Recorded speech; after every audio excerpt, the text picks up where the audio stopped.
Hi gamin, j'espère que tu vas bien. Bienvenue chez Science SVT. J'ai décidé de commencer une série de vidéos portant sur un thème de première spécialité SVT et cette série va porter sur la défense immunitaire. Alors, tu me connais, j'aime poser les bases. Avant de commencer à parler de phénomènes complexes, posons des bases claires et saines. La première base que je veux poser ici, c'est qu'est-ce qu'une défense? Qu'est-ce qu'une défense?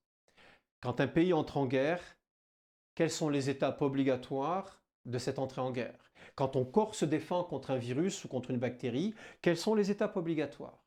Eh bien, la première étape, c'est de détecter l'ennemi.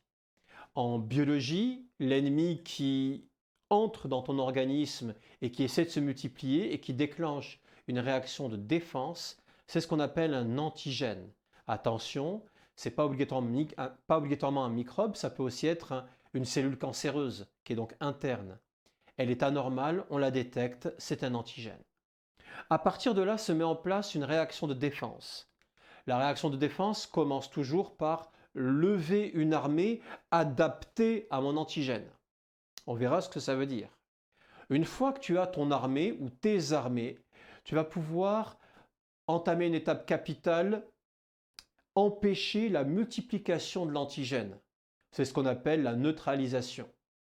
Et enfin, tu devras détruire l'antigène. Voilà.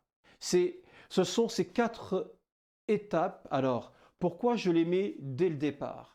Mais parce que quand ton professeur te demandera de faire une production, le sujet ne pourra pas porter sur la totalité. Il portera soit sur les 2 premières, soit sur les 2 du milieu, soit sur les 2 dernières. C'est souvent comme ça que ça se passe. Et garder à l'esprit ces 4 étapes te permet de cibler les différentes parties du chapitre que je vais te traiter. Bon, évidemment, je vais être très clair là-dessus, hein. Ça sera très bien indiqué. Mais bon, prends des notes. N'oublie pas, gamin, avec moi, tu ne peux pas être passif tranquillement sur ton téléphone. Ou alors pose le téléphone, attrape papier, stylo et règle. Et puis n'oublie pas la règle. J'écoute, je comprends, je prends des notes.